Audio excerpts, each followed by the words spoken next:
Hoje em dia não existe garantia nenhuma que o negócio vai resultar às mil maravilhas, principalmente no médio e longo prazo.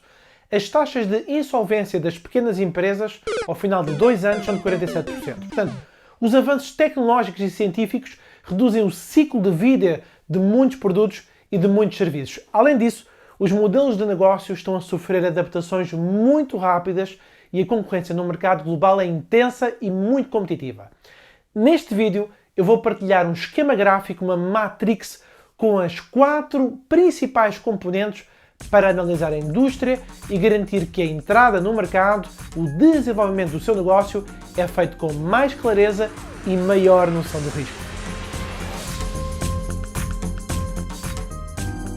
Olá, sou o Frederico Carvalho, consultor docente e autor na área de marketing, e já que aqui estão, adoraria contar com o vosso apoio, por isso subscrevam ou façam um like neste conteúdo. Não é fácil garantir o crescimento e a rentabilidade. E por isso vamos falar de negócios, da importância de avaliar, de investigar o que está à nossa volta e o impacto positivo que esse conhecimento vai ter. Se, por um lado, hoje em dia, todos conhecemos a instabilidade devido à pandemia, sendo muito difícil as empresas pensarem em expansão acelerada, há muitas organizações que navegam bem em maré baixa porque sabem a importância de procurar novas oportunidades de negócio para o futuro e também ganhar robustez e conhecimento para quando a maré estiver alta. A melhor forma de ter aquilo a que chamamos de sucesso é descobrir e compreender em que é que se está a meter. Imagine que está a pensar em fazer um pequeno jardim, uma mini horta com algumas ervas, uns legumezinhos, umas plantinhas talvez. Bom, se planeia ter um pedaço de terra com alguma coisa de útil, tem de pensar um bocadinho em jardinagem. Convém saber algo sobre as condições do solo, as condições do clima. Vai pensar num local com sombra ou aquilo vai ficar num local ensolarado? Faz muito frio à noite?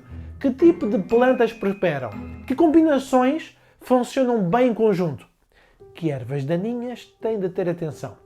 Que pragas eventualmente pode ter? Eu tive essa experiência quando plantei alface, custava 10 cêntimos a raiz, plantei lá no jardim dos meus pais, não me lembrei que os caracóis adoram alfaces.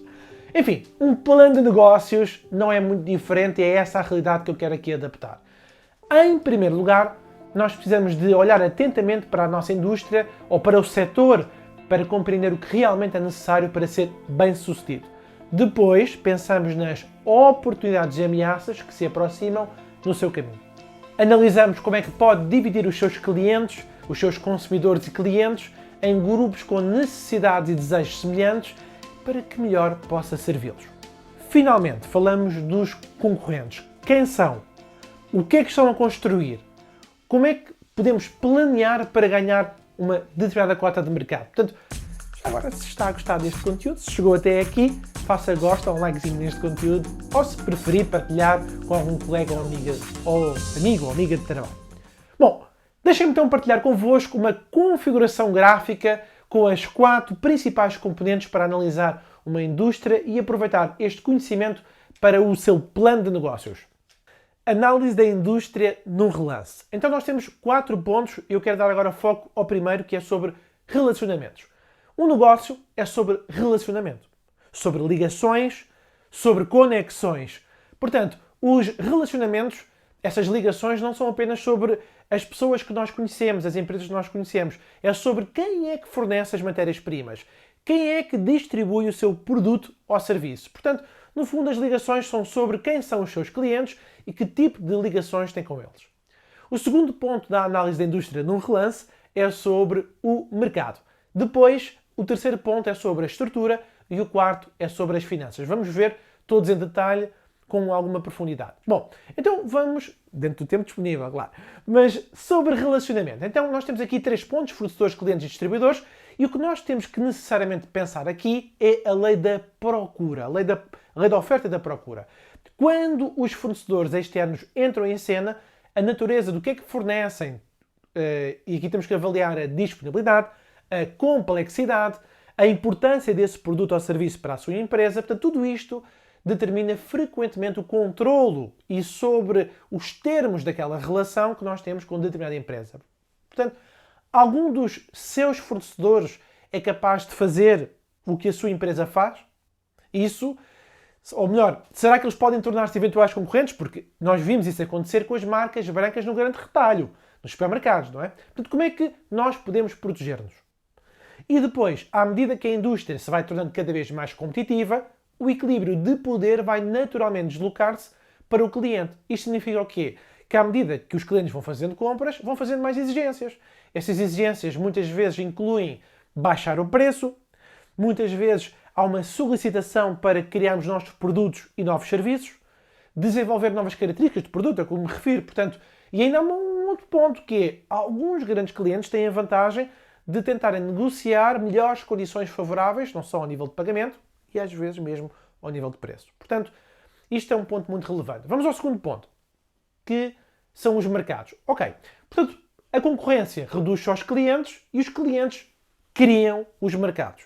Basicamente, a teoria económica é isto que refere. E, idealmente, os clientes a quem se dirige representam um mercado que está maduro. Está maduro porque, eventualmente, tem novos bens ou tem novos serviços. Portanto, depende também aqui da oferta e da procura. Lá está. Mas a primeira coisa a avaliar é qual é que é a dimensão do mercado. Qual é que é o tamanho do mercado? É grande? É pequeno? Portanto, o tamanho do mercado diz-lhe muito sobre o que é provável que aconteça ao longo do tempo, especialmente quando se trata de concorrência. Nós temos que avaliar esse crescimento, se está a crescer, se não está, se aquele país onde nós estamos a operar, qual é que é a taxa de crescimento que, no nível económico, está a prosperar ou não, está a encolher, eventualmente, não sei, depende agora também da fase do mercado e quando é que está a ver este vídeo. Quais são os produtos que eventualmente têm melhor performance e substitutos. Portanto, podem ser diretos ou indiretos, só para dar aqui a nota que um produto substituto poderá ser direto se é igualzinho ao nosso, poderá ser indireto se há algumas características que, não sendo totalmente iguais, podem substituir na oferta daquilo que são as necessidades dos nossos clientes. Terceiro ponto, tem a ver com a estrutura.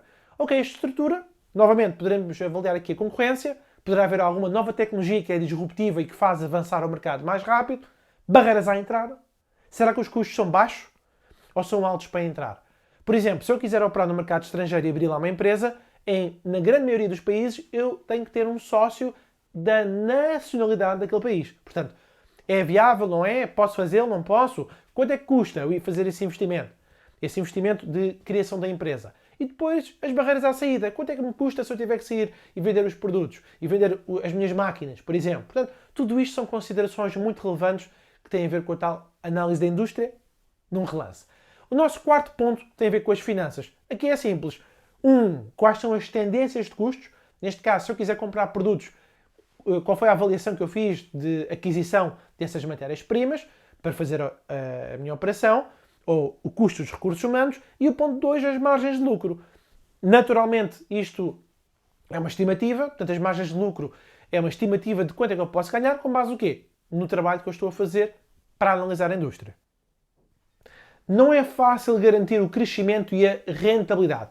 Um dos livros que eu li em 2020 e recomendo é do presidente da Microsoft, o Brad Smith, que é Tools and Weapons, que refere que o mercado para escalar uma empresa não se tornou necessariamente mais fácil, porque estamos todos conectados e por ser um mercado mais complexo, devido à cibersegurança, aos custos da infraestrutura na internet, à necessidade constante de adaptação da legislação em países. Portanto, até acho que tenho aqui este livrinho aqui, Tools and Weapons. Recomendo, realmente gostei bastante.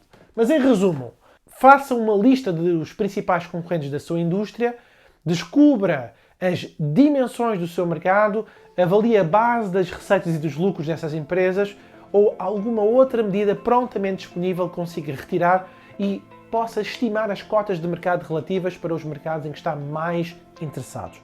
Utilize o quadro com as 4 principais componentes para analisar a indústria e aproveite o esquema para idealizar o seu plano de negócios. Obrigado e até ao próximo conteúdo.